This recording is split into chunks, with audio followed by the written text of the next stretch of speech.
ഇന്നിപ്പോ മണിയമ്മ എന്ന് പറയുന്ന വ്യക്തി ഒരുപാട് പേർക്കൊരു ഇൻസ്പിറേഷനും റോൾ മോഡലും ആണ്. ഇപ്പൊ അമ്മയ്ക്ക് റോൾ മോഡൽ ആക്കിയ വ്യക്തികളോ അങ്ങനെ ആരെങ്കിലും ഉണ്ടോ? എനിക്ക് എൻ്റെ ഹസ്ബൻഡ് തന്നെയാണ് ഏറ്റവും വലിയ എന്ന് വെച്ചാൽ പുള്ളി ഒരു ജോലിയല്ല പലതരം ബിസിനസ് ചെയ്തിട്ടാണ് ഈ ഒരു രംഗത്തോട്ട് എത്തിപ്പെട്ടത്.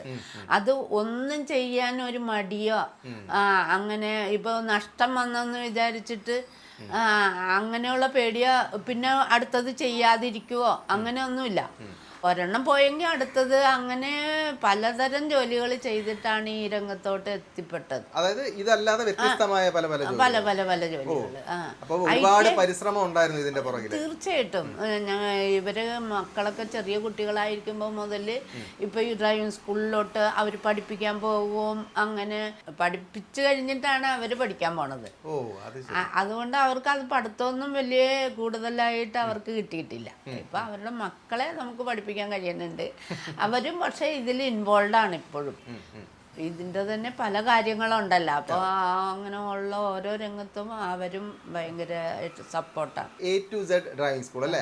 അതിലേക്ക് വന്ന വഴി എങ്ങനെയാണ്? അതായത് ഇപ്പോൾ A to Z എന്ന് പറയുന്ന ആ പേരൊക്കെ ഒരു പ്രത്യേകത. അതൊക്കെ ഹസ്ബൻഡ് തന്നെ തീരുമാനിച്ചതെന്ന് വെച്ചാൽ ആദ്യം ഞങ്ങൾക്ക് പ്രദീപ് എന്ന് പേരുണ്ടായിരുന്നു. പ്രദീപ് അപ്പോൾ ഇവിടെ അടുത്ത് തന്നെ ഒരു ഡ്രൈവിംഗ് സ്കൂളുകാർ അവർ പറയും ഞങ്ങളും അവരും ചേട്ടൻ അനിയനാണ് അങ്ങനെയാണ് ഇങ്ങനെയാണ്. അപ്പം നമുക്കത് അംഗീകരിക്കാൻ പറ്റില്ലാത്ത കണ്ടീഷനിലായി.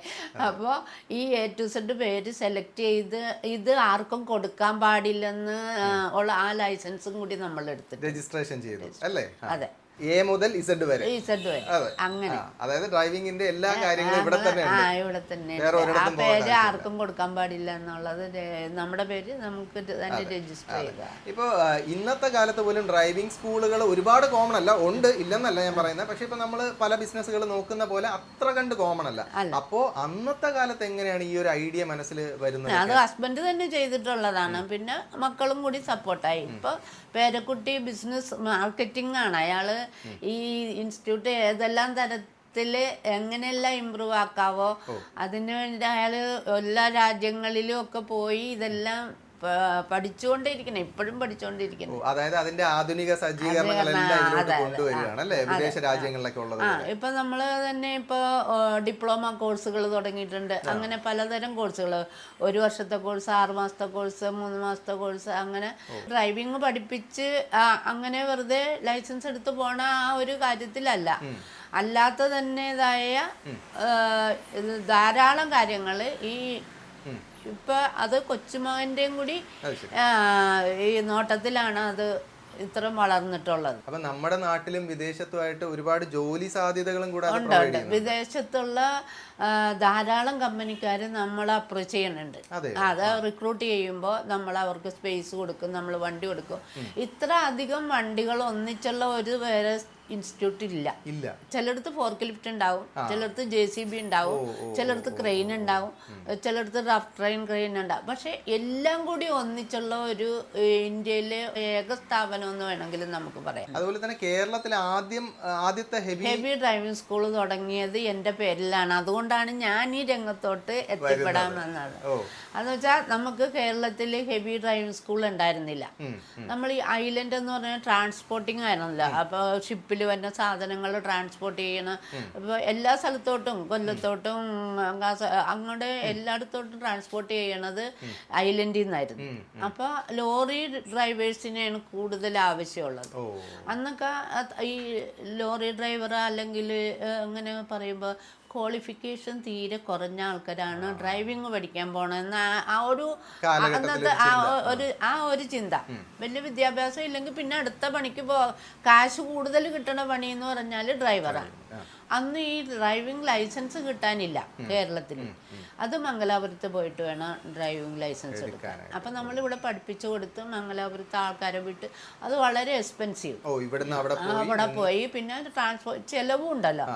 പക്ഷെ ആ ചെലവൊന്നും നമ്മുടെ ആ കാലത്ത് നമുക്ക് താങ്ങാൻ പറ്റാത്ത ഒരു ചെലവുകളായിരുന്നു. അപ്പോൾ എൻ്റെ ഹസ്ബൻഡിൻ്റെ തോട്ടാണ് ഇങ്ങനെ നമുക്ക് ഈ കേരളത്തിൽ എന്തുകൊണ്ട് ഇത്ര ജോലി സാധ്യതയുള്ള ജോലിക്ക് ആവശ്യമുള്ള ഒരു കാര്യം കാര്യമാണ്. അപ്പോൾ ഈ കേരള ഗവൺമെൻറ് എന്തുകൊണ്ട് നമുക്ക് ഇതിനൊരു സ്കൂൾ അനുവദിച്ചു തരണില്ല? അങ്ങനെ അവർ എല്ലാ തലത്തിലും, അതായത് നമ്മുടെ RT ഓഫീസ് മുതൽ മിനിസ്റ്റർ ലെവലിൽ പോയിട്ടും അതിനൊന്നും സാധ്യതയില്ല, അവർക്ക് അങ്ങനെ ഒരു കാര്യം അറിയില്ല. അങ്ങനെ വക്കീലിനെ കൊണ്ട് കേസ് കൊടുപ്പിച്ച് ഒരു 2 വർഷത്തോളം കേസ് പറഞ്ഞിട്ടാണ് ഈ ഡ്രൈവിംഗ് സ്കൂള് എൻ്റെ പേരിലാണ് ആപ്ലിക്കേഷൻ കൊടുത്തത്. അന്ന് വനിതകൾക്ക് തൊഴിൽ സാധ്യത എന്നൊക്കെ പറഞ്ഞിട്ടുള്ള ഒരു കാര്യങ്ങളും ഒക്കെ വരണുണ്ടായിരുന്നു. അങ്ങനെയാണ് ഞാൻ ഈ രംഗത്തോട്ട് എത്തി. ഒരു ചരിത്ര വനിതയും കൂടെയാണ് അല്ലേ? അതൊരു വലിയ ഭാഗ്യമല്ലേ അല്ലേ? കേരളത്തിൽ തന്നെ ആദ്യത്തെ driving school, heavy driving school ഉടമ എന്നുള്ള ഒരു പേര്, അതും പോരാട്ടത്തിലൂടെ, നിയമ പോരാട്ടത്തിലൂടെ സമ്പാദിച്ചതാണ്.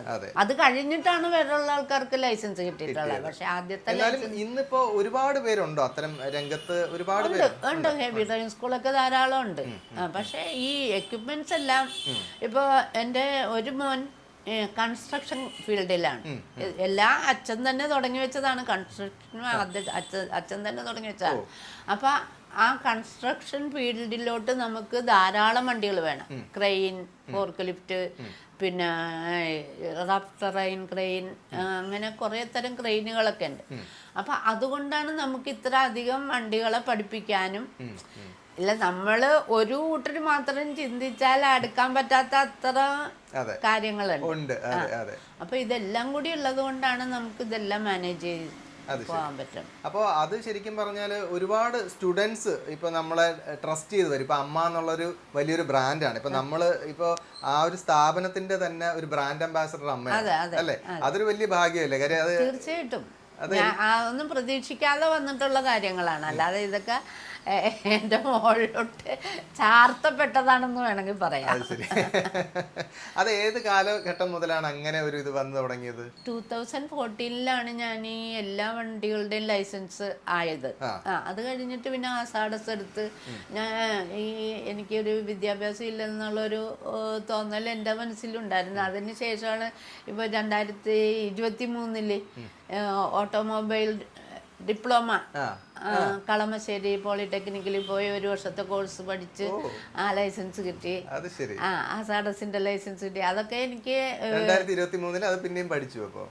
പോയി 1 വർഷത്തെ കോഴ്സ് സൺഡേ ക്ലാസ് ചേർന്ന് പഠിച്ചു. അത് ഞങ്ങളുടെ ലൈസൻസിനും കൂടി അതൊരു ഗുണമാണെന്ന് കേട്ടുകൊണ്ടാണ് അങ്ങനെ അത് പഠിക്കാൻ ഞങ്ങൾ 4-5 പേര് ഒന്നിച്ചു പോയിട്ടാണ്. ഈ ഫാമിലിയിൽ നിന്ന് തന്നെ 5 പേര് ഒന്നിച്ചു പോയിട്ടാണ് അത് പഠിച്ചത്.